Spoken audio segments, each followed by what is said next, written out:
எதிரியே சொல்லுவார்ல, நீ எனக்கு கல்யாணம் பண்ணிடலாம், வேற யாருன்னா நான் பொண்ணை கல்யாணம் பண்ணி பார்த்தது உங்க அக்கா தான் அவஸ்தை போனேன்னு சொல்லுவாரு. விளையாட்டுக்கு மேடம், சிரிச்சுக்கினே நீ பேசுவாங்க. உங்க எதிர்க்க விளையாட்டுக்கு நீ நினச்சிக்கிறடி விஜய், அதெல்லாம் தெரியுமா? நிஜமாவே உன் மாமா தப்பா நடந்துக்கிறாரா உங்களை? இப்போ நான் வீட்டுக்கெல்லாம் வரும்போது எங்க வீட்டுக்கு வரணும், எந்த வீட்டுக்கு?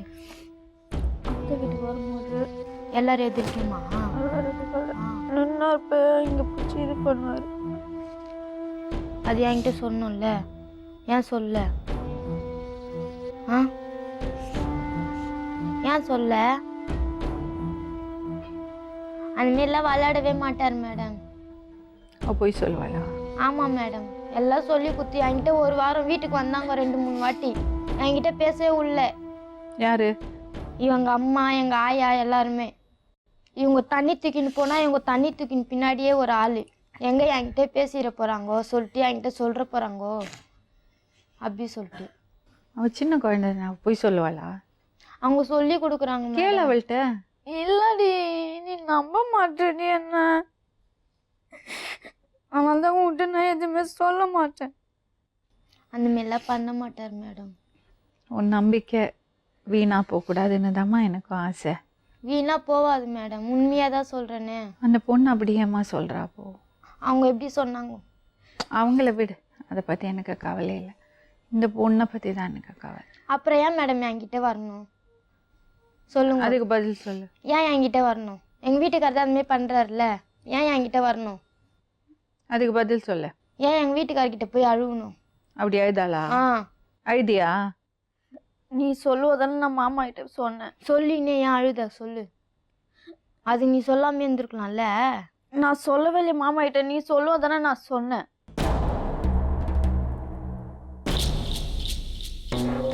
பாருங்க, அவங்க 2 பொண்ணுங்களுக்கும் உங்கள் மனைவிக்கும் உங்கள் மேலே ரொம்ப நம்பிக்கை இருக்குது. உயிரையே வச்சுருக்கா. அந்த பொண்ணைய மாற்றிடாதீங்க. அந்த பொண்ணுக்கு நீங்கள் அண்ணன் மாதிரி, அண்ணன் ஸ்தானத்தில் தான் உங்களை பார்க்குறா. நீங்கள் விளையாட்டுக்கு கூட நான் கல்யாணம் பண்ணிக்கிறேன் எல்லாம் சொல்கிறது கூட அவளுக்கு பிடிக்கல. தனியாக கூட சொல்ல மாட்டார் மேடம். நீ உடனே வராதே சப்போர்ட்டுக்கு. நான் பேசுகிறேன் அந்த தம்பிகிட்ட. இந்த தம்பியை நான் தப்பாகவே சொல்லலை, சரியா? அதனால் விளையாட்டுக்கு கூட அந்த பொண்ணுகிட்ட அப்படி பேசாதீங்க. அப்புறம் நம்ம ஓன் தங்கச்சி, நம்ம கூட பிறந்த தங்கச்சியே மேலெல்லாம் கையை வச்சு நம்ம பேச மாட்டோம் தம்பி. அந்த பழக்கம் வேண்டாம், சரியா? நீங்கள் மனசில் எதுவும் வச்சுட்டு நீங்கள் பண்ணலை. உங்கள் ஒய்ஃப் அதுதான் சொல்கிறாங்க, என் புருஷன் மேலே எனக்கு 100% நம்பிக்கை இருக்குது, அவர் நல்லவர்ன்னு. ஆனால் அந்த பொண்ணுக்கு அது அன்கம்ஃபர்டபுளாக இருக்குது. ஏன்னா நீங்கள் கூட பிறந்த தங்கச்சி ஆனால் கூட நம்ம தொட்டு பேசுறது நம்ம கலாச்சாரம் கிடையாது. உங்களுக்கு கூட பிறந்த 3 அக்கா இருக்காங்கல்ல? 3 தங்கச்சி மேடம். தங்கச்சி, அப்புறம் அதே மாதிரி இது 4வது தங்கச்சி. உங்கள் ஒய்ஃப் உங்களை 100% நம்புறா. கடவுளே சொன்னால் கூட உங்களுக்கு எதிராக யோசிக்க மாட்டா.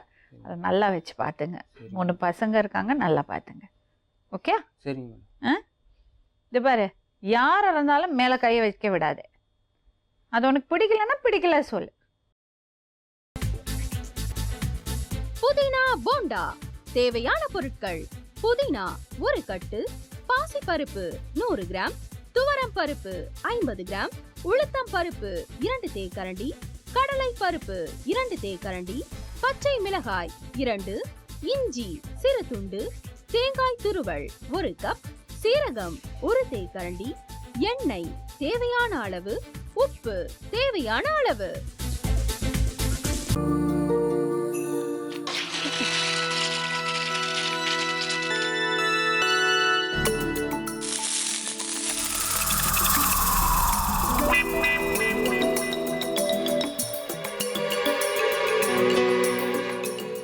இந்த ஆம்லெட் பண்றதுக்குள்ள போதும் போதும் ஆயிடுது. தவையோட ஒட்டிக்குது.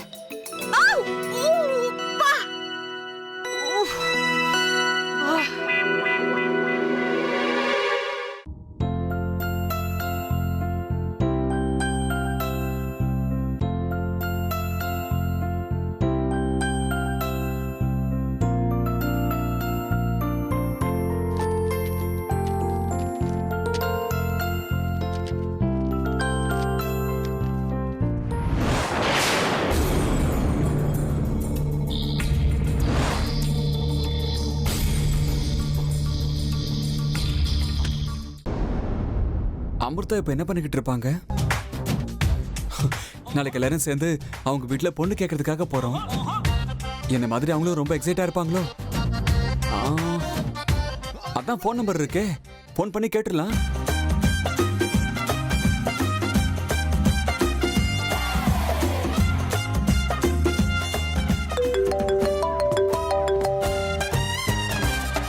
ஹலோ. ஆஹா, தேன் மாதிரி உங்க வாய்ஸ் ரொம்ப ஸ்வீட்டா இருக்குங்க.